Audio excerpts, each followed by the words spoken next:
임성근 사단장의 황당한 지금 행태 보셨을 겁니다.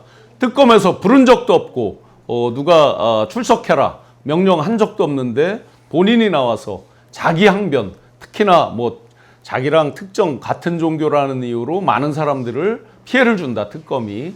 이런 황당한 주장을 하니까 옆에서 이제 정말 가슴에 못이 박힌 최혜병 그 죽음에 슬퍼하는 많은 분들이 정말 그 가슴에 한 맺힌 절규의 목소리를 내는 것 시청자 여러분들이 다 보셨을 겁니다.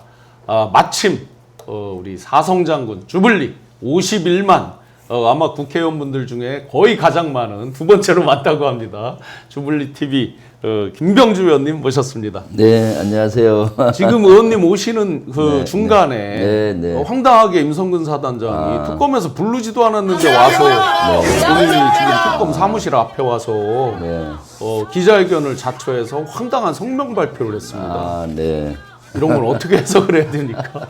그러니까요. 지금 그 사실 자숙하고 조용히 있어도 있어야 될 사람이 저런 모습을 보이는 건 너무 한심하죠. 또 사단장이 뭐가 떳떳하겠습니까? 사단장으로서 사실은 최혜병의 억울한 죽음 다 관계가 있고 한데 저렇게 떳떳이 나와서 지 잘났다고 기자회견하고 뭐 하는 모습, 장군 예비역 장군으로서 도저히 이해가 가지가 않네요. 네. 실제로 그 사성장군으로 하시면서 보통 사단장도 해병대에서는 굉장히 올라가기 어려운 그런 높은 그렇죠. 자리잖아요. 네. 근데 군은 제가 알기로는 명예를 가장 소중하게 생각한다고 했는데 지금 보면 자기 목숨 중한 건 생각하고 지금 다른 최혜병 그 사망에 대해서 정말 은폐, 엄폐 뭐 실체적 진실, 지연 이것만 급급한 것 같거든요. 국민들 보기에 지금 댓글에도 보면 비겁하다, 졸렬하다 수많은 그런 아주 폭풍 그 비판 댓글이 많거든요. 그렇죠. 대한민국 군인 전체 명예를 떨어뜨리는 거 아닌가요? 저런 그러니까요. 사실 뭐 최혜병의 억울한 죽음 앞에서 사단장이나 다 관련이 있잖아요. 관련이 있으면은 자숙하고 또 사죄하고 이렇게 살아야 되는데 저렇게 떳떳이 지 잘났다고 나와서 뭐 저렇게 하는 모습은 사실은 명예를 중시 여기는 예비역 장군으로서의 모습이 아니죠.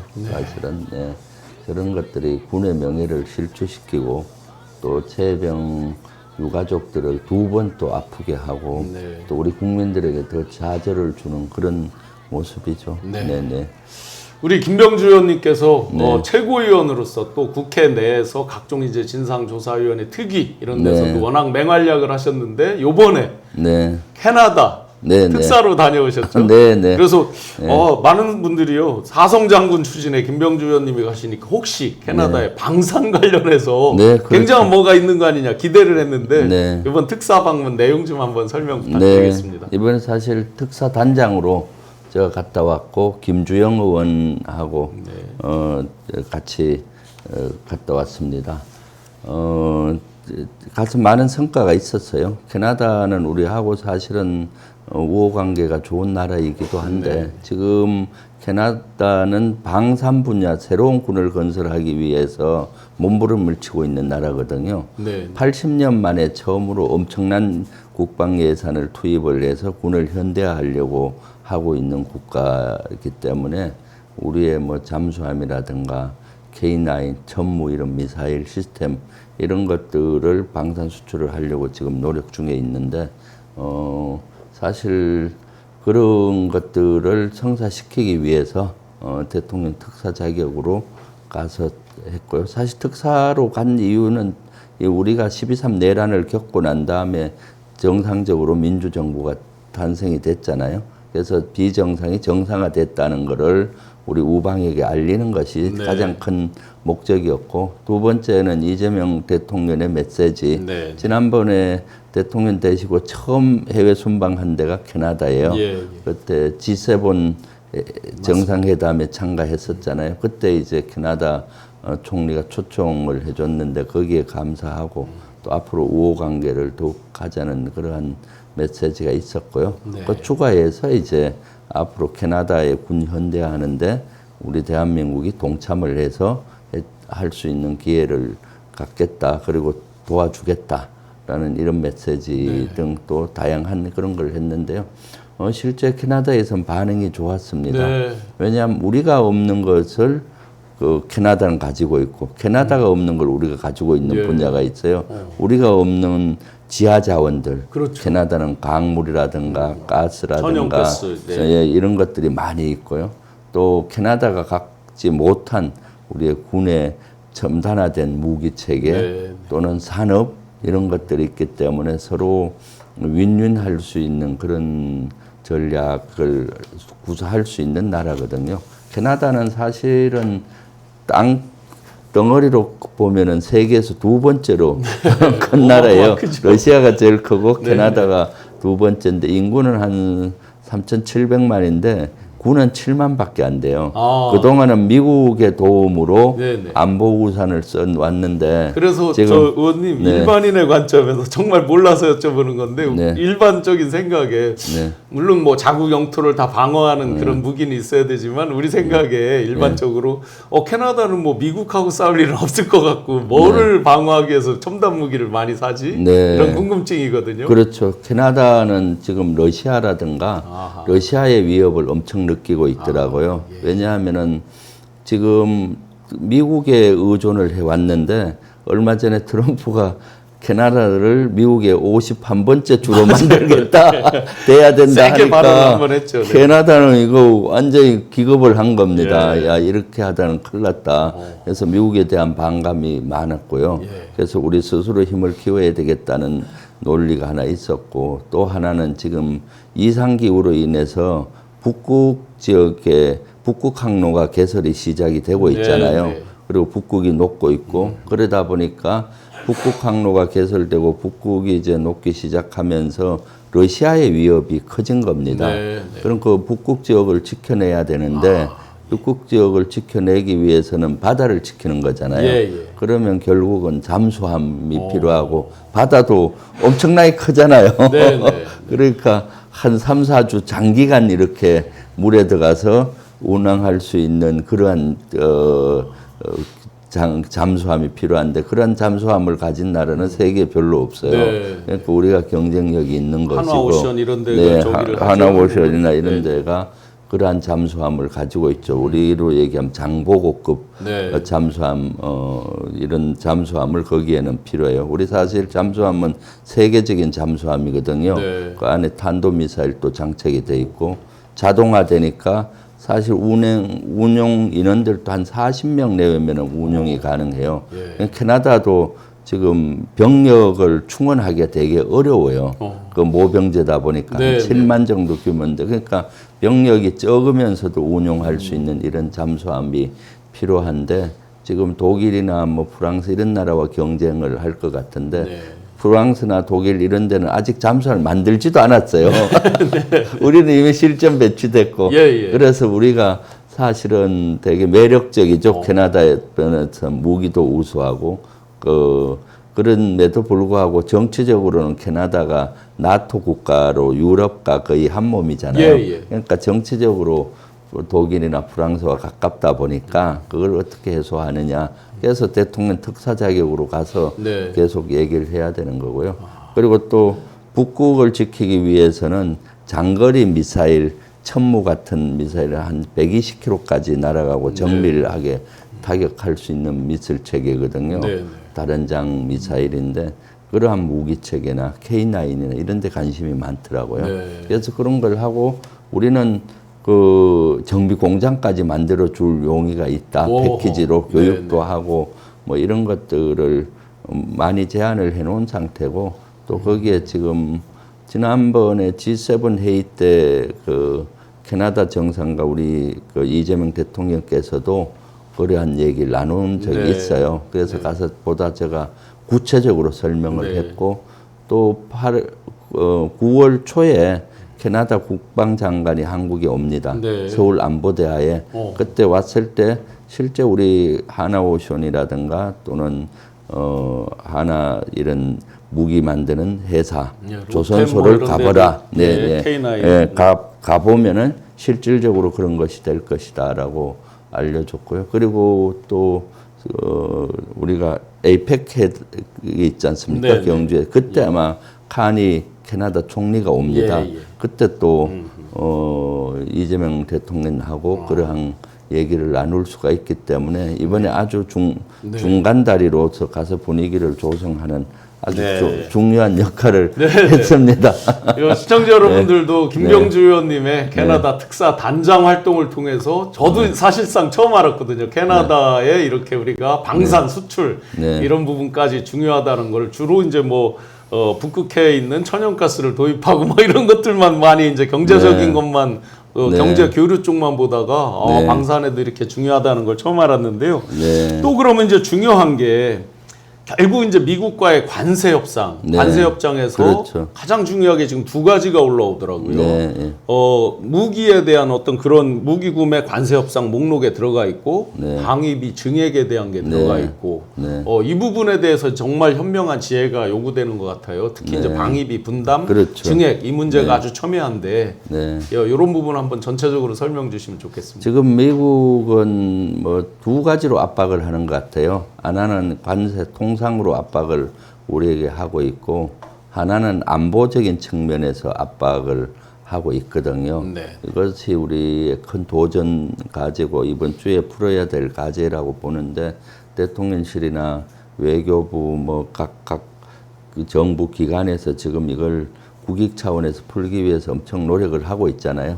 그래서 지금 뭐 협상이 진행되고 있기 때문에 네네. 저도 구체적인 내용은 얘기하기가 좀 어려워요, 사실은. 네. 그런데 국가 이제 안보 보안 네, 사항들이 네, 많이 있겠죠. 네, 이런 것들이 지금 되는데 어쨌거나 이재명 정부에서는 국익 차원에서 최대한 접근을 해서 우리 국익을 최대한 이렇게 극대화시키는 방향으로 가겠다는 거잖아요. 네네. 안보적인 측면에서 보면은 방위비 분담금이라든가 또 주한미군의 역할 재조정 문제라든가 또는 무기 구매 뭐 이런 것들을 일부 요구를 하고 있는 것 같아요. 네네. 그런데 거기에 대해서 어느 정도 진척됐는지는 우리가 좀 지금 의견을 내는 것보다 지켜볼 필요가 있는 것 같고요. 네네. 그 대신 제가 생각하기에는 미국에게 우리가 이익을 주면서 관세 협상에서 관세를 우리한테 낮추고 이런 노력이 필요해요. 예. 미국이 부족한 것을 우리가 줄 수 있는 게 있어요. 네. 조선 분야입니다. 예, 네. 조선 분야는 미국은 거의 붕괴된 상태나 마찬가지예요. 네, 네. 근데 우리는 대형 대형 군함도 만들 수가 예. 있고 선박도 만들 수가 있는 이런 거가 있죠. 네. 그동안 미국은 가장 중국을 견제하려고 지금 계속 하고 있잖아요. 네. 중국하고 패권 전쟁을 하면서 견제하려고 하는데 중국은 해군력을 엄청 키웠어요. 네. 그래서 중국의 조선업은 세계 한 51%를 차지해요. 산둥반도 연안에 뭐 조선소만 해도 몇십 개가 있다고 누가 얘기를 하는데 하더라고요. 아마 세계 비중으로 보면 한 51%인데 예. 우리나라가 조선업은 세계 28%나 돼요. 네. 그러니까 근데 미국은 거의 이런 조선업을 육성하는 산업은 거의 붕괴 그러니까 제조에 대한 거는 거의 붕괴가 된 붕괴되다시피 거죠. 예. 했는데 지금 돌이켜 보니까 미국 입장에서 군함이라든가 잠수함이라든가 이런 것들 군에 대한 군함을 건조하고 정비하는 것도 필요하고 일반 상선에 대한 네, 것도 필요한데 거기에 가장 해줄 수 있는 나라가 한국이거든요. 네. 그래서 우리는 그런 것들에 대한 이익을 미국에 최대한 해주고 기술도 이전해주고 정비 공장도 만들어주겠다 이런 이익을 주면서 최대한 저는 관세를 낮추고 안보적인 면에서도 우리가 이득을 얻어야 된다라는 생각을 하고 있습니다. 주한미군 역할 조정에 대한 것도 일각에서 조금 이제 언급은 되는데 본격적인 건 아닌 것 같긴 한데 그 부분은 어떻습니까? 거기도 지금 저도 뭐 언론이나 이런 걸 통해서 접해 보면은 미국은 주한미군의 역할을 확대하려고 하고 있죠. 예. 그동안 주한미군은 북한에 대응하는 임무만 부여되어 있는 걸로 한미가 합의돼서 있는데 네. 미국 입장에서는 이제 중국을 견제를 해야 되니까 대만 문제라든가 이런 데도 주한미군의 임무를 확장을 네. 하고 싶어 했던 거죠. 사실은 명목상은 주한미군이 북한에 대응하지만은 실질적으로는 미국 입장에서는 중국을 견제하는 목적도 있어 왔어요. 네. 이걸 이제 현실화하겠다고 해서 주한미군 현대화 뭐 이런 용어를 쓰면서 확장을 하려고 하고 있거든요. 그런데 그렇게 하다 보면은 우리가 중국하고의 문제가 생길 수가 있잖아요. 그렇기 때문에 이것은 조심히 접근해야 된다라고 보여지고 있습니다. 네.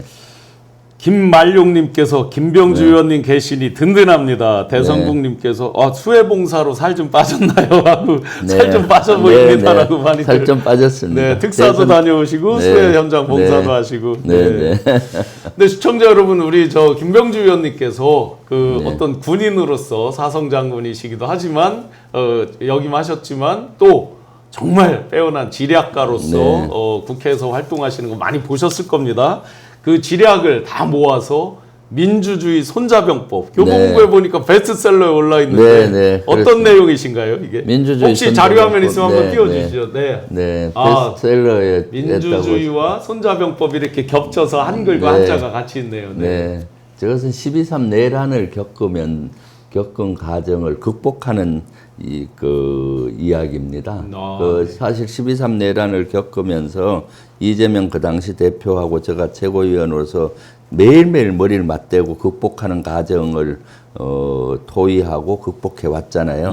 그때 제가 늘 비유를 들었던 게 손자병법의 전략이었습니다. 지금 왜냐하면 그건 전쟁이나 마찬가지였잖아요. 12.3 내란은.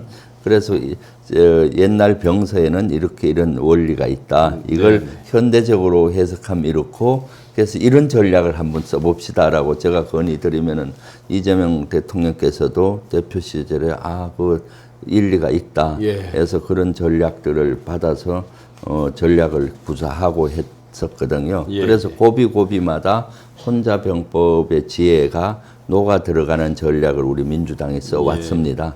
그래서 그 스토리를 사초를 쓰는 심정으로 하나하나 써서 했죠. 그래서 12.3을 제가 최초로 경고를 작년 8월에 했잖아요. 맞습니다. 김용현 경호처장이 장관으로 가는 순간에 이제 계엄하겠다라고 경고를 하는 것도 사실 손자병법에 정보우위에서라는 내용이 있는데 그 중에서도 사소한 어떤 징후라도 놓치지 말고 그것을 잘 분석하라 해서 제가 여러 가지 징후를 보고 보시기에 그 징후 중에 대표적으로 뭐가 포착된 게 있었어요, 당시에? 일단 징후가 많았죠. 왜냐하면은 이미 윤석열은 그전 2년 전부터 되자마자 좀 있다부터 반국가 세력, 반통일 세력 하면서 자기와 반대되는 의견을 내는 집단, 민주당이나 이재명 대표를 비롯해 이런들 반국가 세력으로 몰아서 척결 대상으로 했잖아요. 그러면 그런 걸 민주적인 절차로 할 수가 있습니까? 본인이 갖고 있는 마지막 카드, 계엄으로 할 수 있겠다라는 느낌이 왔었고요.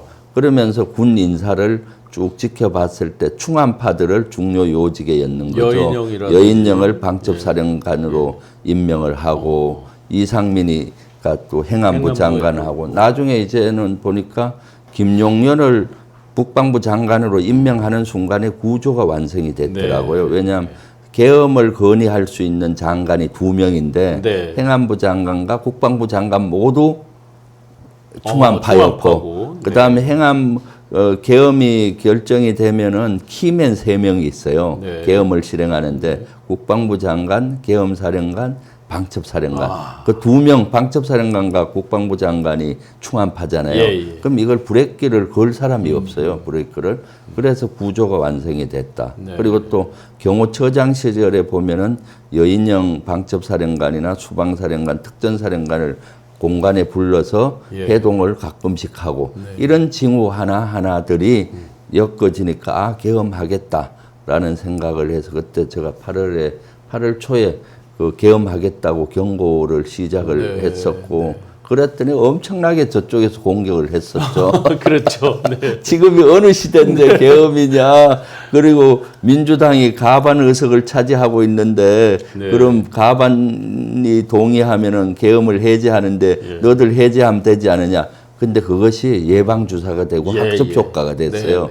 그래서 나중에 비상계엄이 되니까 국회의원들이 부지불식간에 다 안 겁니다. 빨리 들어가서 해제할 수 있구나. 국민들도 안 거고. 맞아요. 그래서 그런 예고 이런 것도 손자병법에 나는 징후에 집중하라. 그런 것들이 적용됐던 것이고요. 제가 그 작년 11월에 이제 국회 증인 선서하고 나갔을 때 뭐 의원님도 앞에서 그렇죠. 정리하셨는데 네. 뒷자리에 여인형 사령관이 앉아 있었는데 그렇죠. 그때 계속 나오셨죠. 뭘 의원님들이 뭘 하면 뒤에서 네. 투덜투덜 하는데 이제 이 쌍욕이 섞인 투덜투덜이 나오는데 나중에 결과적으로 보니까요. 네. 이들은 벌써 내란 12.3 계엄 이런 것들을 머릿속에 놓고 속으로 당신들 좀만 기다려 우리 손에 다 그렇죠. 죽었어 뭐 이런 식의 그런 투덜투덜한 거 아닌가 하는 생각이 들 정도로 그랬습니다. 그래서 여기 손자병법 민주주의 손자병법에서 예. 그런 내용들을 아주 잘 기술을 했고 특히 이재명 대통령의 위기에 강한 리더십, 네. 지도자로서의 자세 이런 것들이 아주 잘 그 기술이 돼 있습니다. 사초 성격으로 한번 그렇죠. 우리 시청자 여러분들도 꼭 저 구입해서 읽어주시면 저도 한번 보겠습니다. 네. 이 역사의 한복판 지금 이제 현대사 지금 지나고 있는 역사의 현장을 기록해 놓은 거라 더 생동감 생생하게 나와 있을 것 같습니다. 12.3 내란에 대한 책들이 요새 많이 나오고 많이 나오더라고요. 있어요. 내란 극복기가 나오는데 이것은 성격이 인문학적 성격도 있어요. 손자병법의 과거의 지혜를 어떻게 적용해서 극복했는지 그래서 12.3 내란이 어떻게 진행됐는지 특히 이재명 대통령과 최고위에서 이루어지는 비하인드 스토리를 알 수가 있고 손자병법의 지혜를 터득 할 수가 있고 그럼 나중에 이런 12.3 내란과 같은 일이 일어나서는 안 되지만 다시 이런 어려운 상황이 있을 때 어떤 지혜로 풀 수 있느냐 이런 지혜가 녹아 있죠. 안 그래도 그 외부에서 이제 이렇게 저자분들이 짓는 거랑 비교했을 때 최고의 한복판에서 겪은 그 비하인드 이런 것들이 암시해주는 그게 굉장히 중요할 것 같거든요. 네, 그렇습니다. 분명히 다른 의미가 크게 있을 것 같습니다. 저도 꼭 한번 보겠습니다. 김용대 드론사령관 물론 이제 구속영장은 기각이 됐습니다만 그 뒤에도 계속해서 여러 가지 이제 그들이 거짓으로 했던 것들이 이제 많이 이렇게 밝혀지고 있어요. 대표적으로 윤 대통령 지시를 안 받았다. 이렇게 이제 드론사령관은 말은 했지만 뭐 전반적으로 저희가 정황적으로 또 뉴스에 나오는 것만 보더라도 뭐 지시를 뭐 직접적으로 받은 걸로 보여지거든요. 그리고 또 그런 것들을 우리가 전체 이제 합동 지휘 통제 체제에다가 다 기록을 하게 돼 있는 거잖아요, 원래는. 근데 그런 것도 하지 않았다.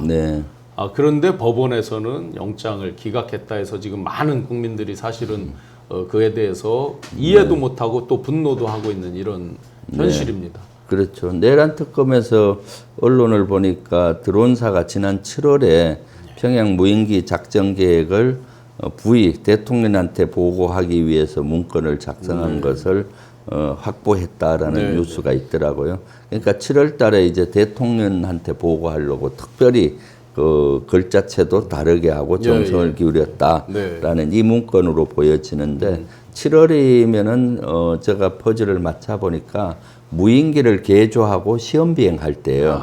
무인기는 그냥 카메라를 달고 적진에 들어가서 카메라를 찍어오는 역할을 하는 무인기예요. 원래대로라면 원래 그런데 목적은, 이제 전단 삐라를 뿌리는 목적으로 개조를 설계를 6월달에 했고 그러면 이제 무인기가 소형 무인기니까 많은 중량을 달 수가 없어요. 그러겠죠. 그러니까 카메라를 떼내고 거기에다가 전단통을 부착을 해서 전단을 열 수 있게 설계를 6월 달에 완성이 됐고 애초 목적은 온데간데 없고 그냥 엉뚱한 그렇죠. 걸로. 그렇게 하고 그 전단통이나 이런 것들은 이제 드론사에서 자체 3D 프린터기를 사서 제조를 했더라고요. 그리고 7월 달에 시험 비행을 시작을 한 겁니다. 그래서 시험 비행이 될 때쯤 되니까 이걸로 가능하겠다라고 이제 판단이 났을 거 아니에요. 그래서 아마 세종 부의한테 대통령한테 이런 능력이 있고 이런 게 있고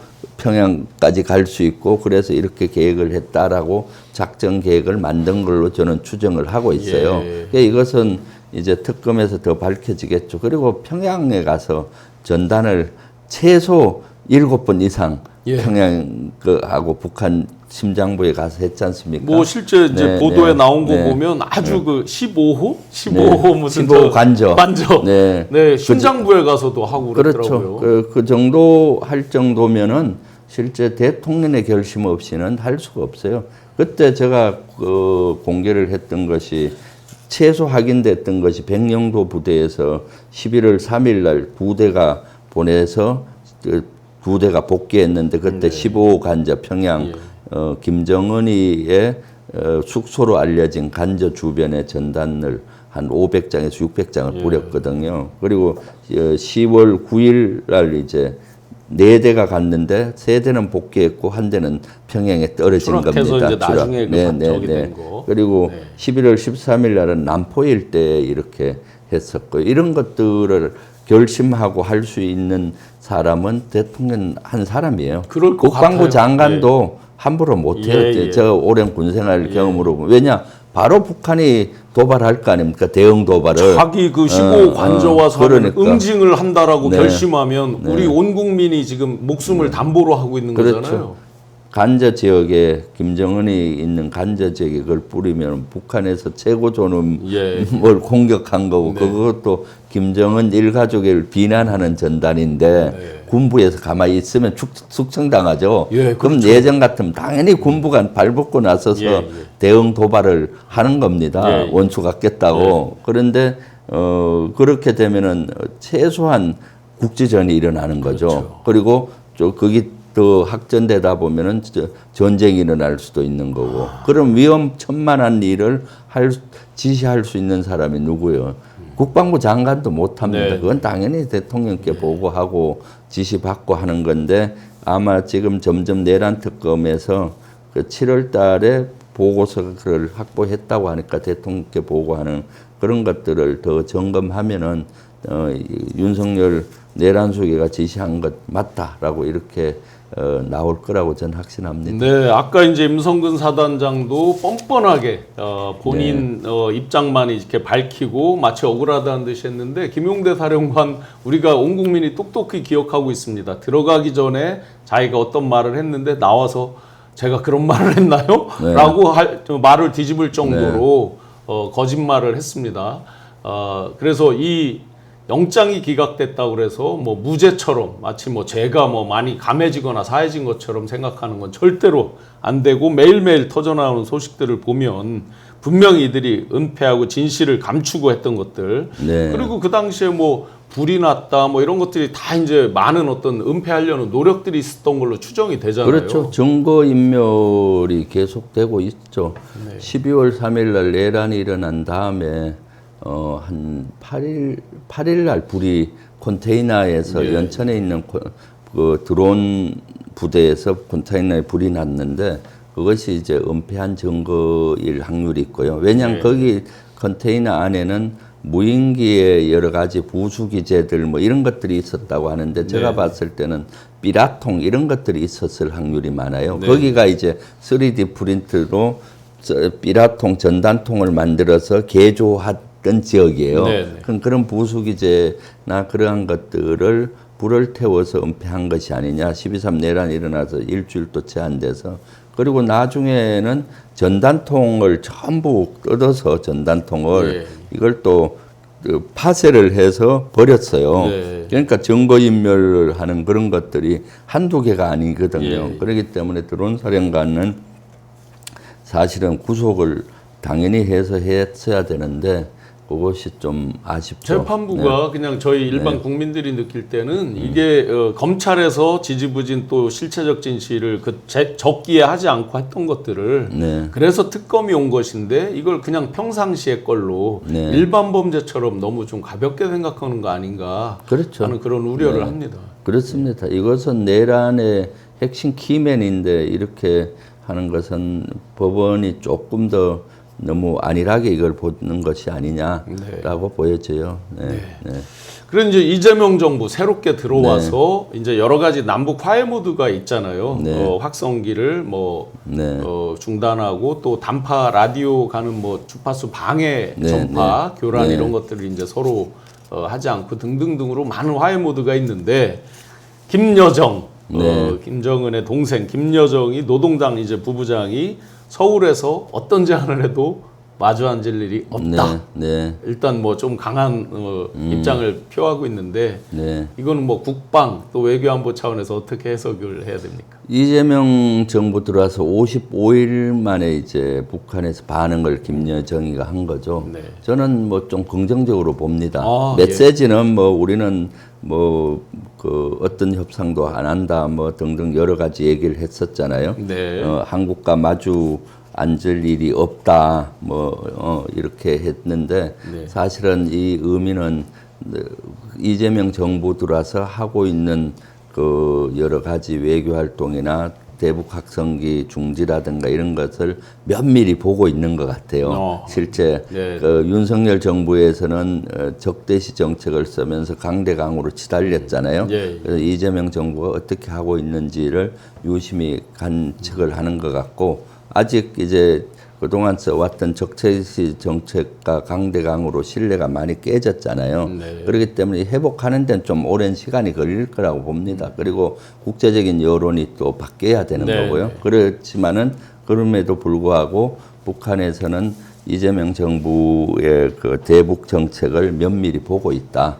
그래서 우리가 조금 더 노력을 하고 우크라이나와 러시아 전쟁이 어느 정도 종전이 되고 나면은 제가 봤을 때 그때쯤 가면 이제 대화의 물꼬가 터지지 않겠냐라고 보기 때문에 우리는 조급하지 말고 네. 지금처럼 평화의 물꼬를 터기 위해서 우리가 할 수 있는 여건을 하나하나 해 나가면은 보이지 않는 신뢰가 좀 쌓여서 어떤 국제적인 여건이 됐을 때 자연스럽게 네. 대화의 문이 열리고 또 평화를 만들어가는 일 작업을 할 수 있지 않겠나라고 그러니까 남북만의 생각합니다. 문제가 아니라 네. 이제 글로벌 전체 네. 또 네. 미국이 주도하고 있는 어떤 국제 질서, 네. 우크라이나 전쟁 이런 부분까지 같이 맞물려서 이제 전체적으로 봐야 된다는 말씀이죠. 네, 그렇죠. 저는 제일 중요한 것이 러시아 우크라이나 전쟁이라고 봐요. 남북 관계가 좋아지려면은 예. 지금 러시아가 가장 필요한 것이 병력과 우크라이나 전쟁에서 무기인데 북한이 그 저수지 역할을 해주고 있잖아요. 네. 무기도 주고 탄약도 주고 예. 이런 것들을 하고 있고 수출하고 있고 병력까지 파병을 하고 네, 있기 네. 때문에 뭐 북한 입장에서는 그동안 고립이 돼 있다가 러시아에 출구가 생긴 겁니다. 예, 예. 이게 본인들은 그렇게 제공하면서 본인들이 부족했던 식량이나 뭐 석유나 이런 걸 받을 거 아닙니까? 군사 기술이나. 네. 그러니까 그동안 예전 문재인 정부 때보다는 우리 대한민국이나 미국의 가치가 북한 입장에선 떨어진 거예요. 미국과 대한민국 없이도 예. 러시아와의 이런 걸 수출입을 통해서 생존이 가능해졌기 예. 때문에 레버리지가 사실 우리와 미국이 좀 떨어진 건 사실이에요. 근데 우크라이나 전쟁이 종전이 되면은 빨리 해야 될 것이 북한과 러시아의 동맹 관계를 끊는 겁니다. 네. 끊고 다시 고립을 시키면은 다시 이쪽에 출구가 나오게 되는 네. 거고, 그 다음에 우크라이나 전쟁이 종전이 되면은 미국과 러시아가 급속히 트럼프와 가까이 될 수가 있어요. 그렇게 되면은 북한에 대해서도 북한과 미국 간에 또 트럼프가 정상회담을 제의할 거고, 네. 그러한 분위기 속에서 우리가 또 대화의 물꼬를 터주면서 우리가 리드해 나갈 수 있는 여건이 되는 거죠. 지금 이것은 단순히 남북 문제로만 되는 게 아니라 이런 국제적인 여건이 형성돼야 저는 네. 될 거라고 봅니다. 그렇기 때문에 인내를 가지고 하나하나 평화를 만들기 위한 우리의 스텝을 계속 해 나가면은 어느 순간에 신뢰가 조금 더 회복되고 하면은 대화 최소한 통신 소통이 되고 대화가 시작되지 않겠나 싶습니다. 네, 전체적인 글로벌 움직임을 다 같이 봐야 된다는 말씀에 전적으로 동의하고요.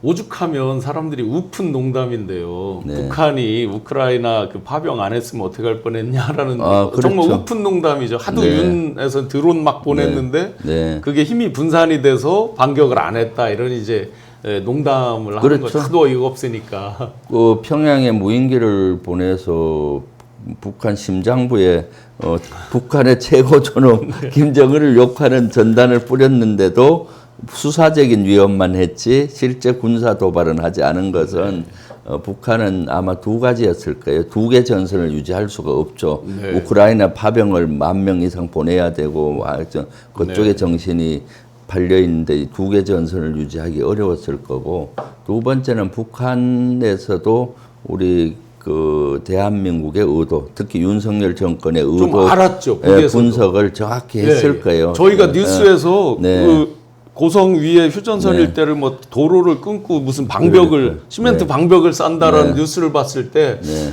저들이 왜 그러지? 그냥 갑자기 왜 그러지? 했는데 나중에 결과적으로 보면 북도 알고 대비를 한 거 아닌가? 그렇죠. 알고 방어적으로 간 거죠, 사실은.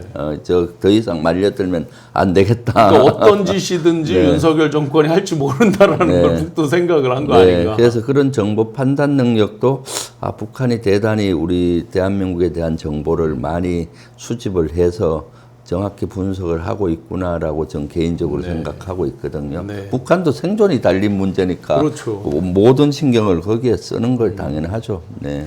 통일부에서 이제 그 정동영 장관이 새로 가면서 한미 연합훈련을 조정하는 이런 거 카드를 이제 언급을 살짝 했는데 네. 이런 것들은 이제 결국 북에서 또 어떻게 반응을 하느냐 네. 또 뭐 물론 미국과의 조율 문제가 있고 한데 이런 것들에 대해서는 북에서 어떻게 나올 것 같아요?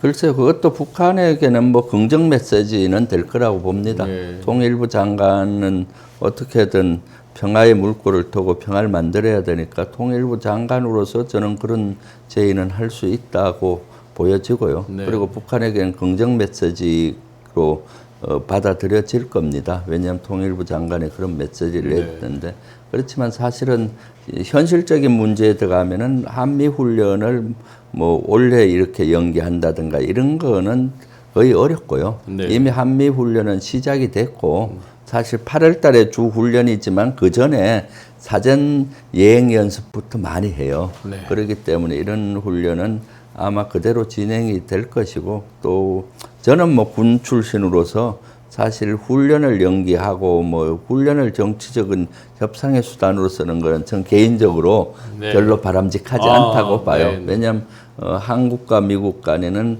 훈련하지 않으면은 연합, 특히 언어도 다르고 네, 무기 네, 체계도 다르기 때문에 훈련이 필요한 것이거든요. 그렇기 때문에 그런 분야는 뭐 좀 조심스럽게 접근이 필요하다라고 예. 보여지고, 이건 또 미국에도 항상 한미 훈련은 미국과 같이 협상하는 거잖아요. 네. 미국의 의견을 충분히 들어서 이렇게 해야 된다라고 네. 보여지는 집니다. 네. 12.3 내란 때 이제 뭐 김병주 의원님도 아주 혁혁한 공을 사전적으로 경고 예고를 하면서 또 방어적인 미리 국민들이 대비하게 해주는 이런 공도 세우셨고 했는데 그날 사실 아찔한 일이 많았죠. 네, 근데 네. 서강대교를 넘지 마라, 또 헬기가 지연되게 만든 분도 있고, 근데 최근에 이제 이재명 대통령께서 특별 지시를 한 걸로 이제 뉴스에서 봤습니다. 네. 서강대교 뭐 이런 거 소극적인 어떤 그 불법적인 명령에 대해서 소극적으로 대응한 그런 군인들에 대해서 특별히 어떤 배려하는 이런 지시를 하셨는데, 반대편에서는 그렇게 하면 군인이 명령에 따르는 건데 명령에 따르지 말라는 얘기밖에 안 되지 않냐? 라고 또 이상한 또 시비를 걸기도 합니다. 그에 대해서는 어떻게 평가하십니까? 불법적인 명령에는 거절을 할 수가 있죠. 특히 국가의 운명이 달린 이런 내란 앞에서는 네. 당연히 거절을 해야 되죠. 제가 제일 아쉬운 것은 그렇게 12.3 내란이 일어났는데도 불구하고 한 명도 사표를 던진 사람이 없잖아요. 아직까지. 네, 네, 그때 바로 나 그만두겠다. 예. 거기에 그 불복하면은 항명죄가 걸릴 수 있으니까 최소한 소극적으로 자기 직을 걸고 나 그만두겠습니다. 사표는 낼 수 있잖아요. 예. 그런 장군이 한 명도 없는 거에 대해서 저는 너무 아쉬웠는데 그럼에도 불구하고 투입됐던 병력들이 처음에는 명령이 났으니까 당연히 투입하라니까 투입했을 때 그 당시에는 국회에 뭐 간첩들이 있나 뭐 뭔가 우리가 모르는 게 있나 하고 맨 투입이 될 수 처음에는 있죠. 그럴 수 있죠. 맨 처음 밑에 몰랐으니까. 말단 부대에 있는 뭐 부대들은 그런데 가서 딱 보니까 총뿌리를 우리 국민에게 대야 되고 그렇죠. 국민의 대표인 국회의원을 끄집어내야 되고 체포해야 되는 이 황당한 지시에 따를 수가 있겠습니까? 그래서 군의 많은 지휘관들이 소극적으로 항명을 한 거죠. 현장에서 네, 네. 실질적인 항명을 한 거기 때문에 사실은 12.3 내란이 실패한 이유 중에 하나는 그 배경엔 저는 한 4가지로 보는데 이건 이재명 대통령하고도 많이 얘기를 나눴던 얘기인데 예, 첫 번째 국민들이 목숨을 걸고 여의도로 달려와 주셔서 예. 계엄군을 막아 주셨고 네, 네. 두 번째 국회의원들이 목숨 걸고 이렇게 담장을 넘어서 해제 중요했죠. 해 주셨고 그다음 이제 그 언론이라든가 이런 데도 막 이렇게 그 현장을 국민들께 생중계함으로써 네. 국민들 전체 뜻이 모아졌잖아요. 이걸 네. 막아야 된다는. 그리고 마지막으로 군의 소극적 대응이었습니다. 만약에 헬기 네. 같은 게 제대로 먼저 왔으면 40분이 지연됐다고 그랬는데 그러니까요. 만약에 먼저 왔으면 큰일 날 뻔했죠. 그렇으면은 비상계엄이 성공했을 예, 확률이 있죠. 군의 그 지휘관들 일부가 현장에서 소극적으로 대응 안 하고 진짜 임무 수행을 그대로 했으면은 네. 비상계엄 성공하죠. 그랬으면 지금 이 나라가 어떻게 됐겠습니까? 그래서 그나마 현장에서 용기를 내서 소극적인 대응이나 또는 그 현장에서의 항명 이렇게 해서 나라를 구한 것이죠. 그런 네. 인원들에 대해서는 거기에 따르는 보상이 필요하다고 보고요. 그랬을 때 앞으로 내란이 일어나는 걸 막을 수가 있는 네. 겁니다. 네네. 그렇기 때문에 이재명 대통령께서 그런 지시를 하신 것 같고, 네. 그럼 그런 것들을 잘 구분을 해야 되겠죠. 네, 실제 엄격히 조사를 해서 예, 예. 그 진짜로 확실한 팩트가 있는 경우만 해야지 또그 황당한 사람이 있었잖아요. 김현태 씨가 진짜 네. 처음엔 자기가 마친 네. 거 이렇게 저항한 것처럼 막 황당하게 인터뷰도 하다 나중에 보니까 다 그러니까요. 예, 이런 거는 잘 가려줘야 되겠죠. 일단은 계엄에 참가한 것 자체는 죄거든요. 예. 그럼에도 불구하고 처음에는 어쩔 수 없이 그 모르고 참가했는데 가서 보니까 이거는 아니다라고 해서 저항을 했던 그러한 것들을 잘 선별을 해야 된다고 봅니다. 예. 이복순님께서 김병주 의원님 응원합니다. 네. 네. 내란 이전부터 또 그 이후에 대처하는 과정까지 정말 온 국민을 안심하게 해주는 보증수표 주블리 우리 김병주 의원님 네. 여러분께서 민주주의 손자병법 지금 교부에서 아주 베스트셀러로 절찬리에 판매되고 있는 민주주의 손자병법도 많이 구입해서 또 그게 곧 후원도 연결되는 또 진심으로 응원으로 연결되는 것이니까 같이 많이 구매해 주시면 좋겠습니다. 네. 함께해 주신 김병주 의원님 감사드립니다. 네, 오늘 신용환 교수님하고 처음 이렇게 케미를 맞춰봤는데 너무 잘 맞는 것 같아요. 아이고, 감사합니다. 그리고 우리 현안에 대해서 너무 깨고 계시네요. 과찬 오늘 아주 유익했습니다. 저는 네. 대장보다 높은 병장입니다. 그렇죠. 대장 저희 위에 군대 때 맨날 농담하고 그랬는데. 실제 그렇죠. 대장 위에 병장이 있죠. 감사합니다. 네, 이렇게 하다가 박종호 기자님 위치가 흔들리는 거 아닌가 모르겠네요. 너무 감사합니다. 네. 앞으로도 계속 대한민국의 안보와 또 네. 국민들의 평안한 그 일상을 위해서 앞장서서 노력해 주실 것으로 믿습니다. 네. 예, 고맙습니다. 네, 예. 감사합니다.